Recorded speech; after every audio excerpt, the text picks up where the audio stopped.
Alright, what up guys? Okay, so this is my first impressions video of the new Maybelline Fit Me Shine Free Foundation. The color that I have is number 355 and that's called Coconut. Basically it just has a stick of foundation, and then in the middle there's supposed to be a shine free core that's supposed to keep you from getting oily. Now I have combination to oily skin, so we're going to see if it actually does. Upon first application, it was a little oily, so once I finished the rest of my face, I put on a mattifying powder. Hold on.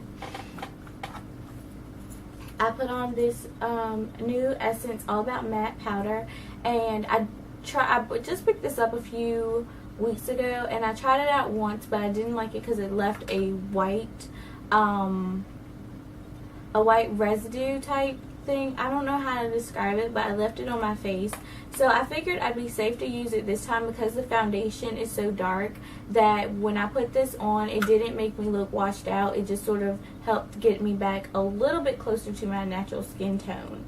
355 is probably half a shade to a shade too dark for me, but they only have 12 shades, so I kind of just had to make do with this one because the other one was going to be probably way too light. Although I've been thinking about either picking it up or convincing my sister to pick it up so that we can try that one out. But so it is now. It's 4:58. I just applied it here lately, so we're gonna see how this goes, and I'll be back in a few hours to show you guys how it looks.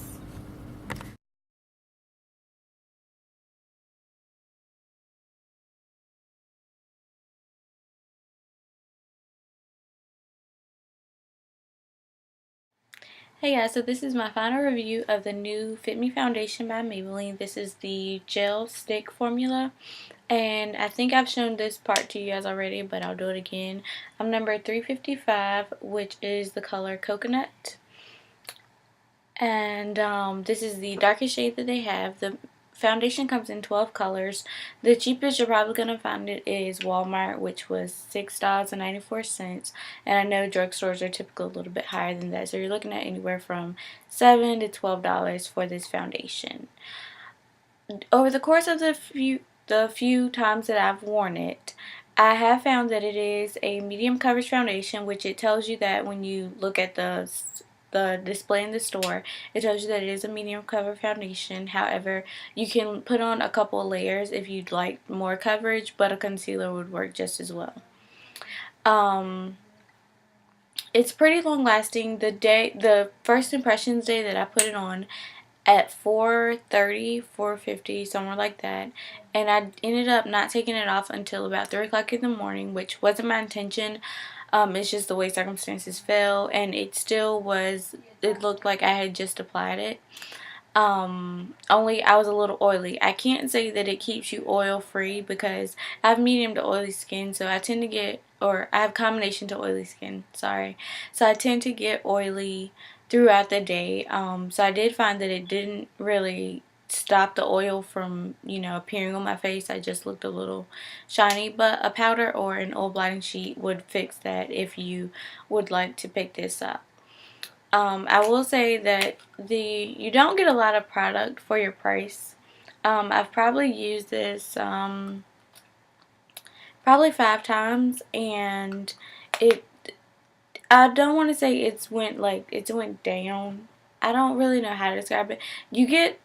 You don't get a lot of product for your money, but what you do get lasts a long time. So I figured, or it lasts a long time for me. I'm not a big foundation wearer, so this would last me a pretty long time. If you are a heavy foundation, so you're probably going to put on 2 coats every time you wear this, I probably would skip this one simply because you'd go through it really quickly as opposed to a liquid foundation. Another issue that I have found with it was that the color range was extremely limited. You only have 12 shades to choose from, and of those shades you kind of have to mix and match or go with one and hope for the best. I ended up getting 355 because 340, which is the color right above it, was maybe half a shade too to half a shade too light for me. So it would have been too light. I knew that regardless. But I was afraid 355 would be a little too dark. And it turns out it's about half a shade too dark for me. But when I set it with a translucent powder, or with a powder that is maybe a little too light for my skin, it ends up balancing each other out. I don't know if that makes sense, but it works out. Bottom line, would I recommend this foundation to individuals? Yes, I would. It feels nice on the skin. It's great for the summertime. It's really easy to apply and just go out the door. So it is a great foundation to give a try. If you're looking for something to be your holy grail, this is probably not going to be that product. If you're looking for something to stop the oil, again, it's not going to be that product. It's just going to limit the amount of limit the amount of oil that you do have. I don't really know what else to say, so if you guys have any questions that you'd like me to answer, just leave them below, and I will get back to you guys. Bye.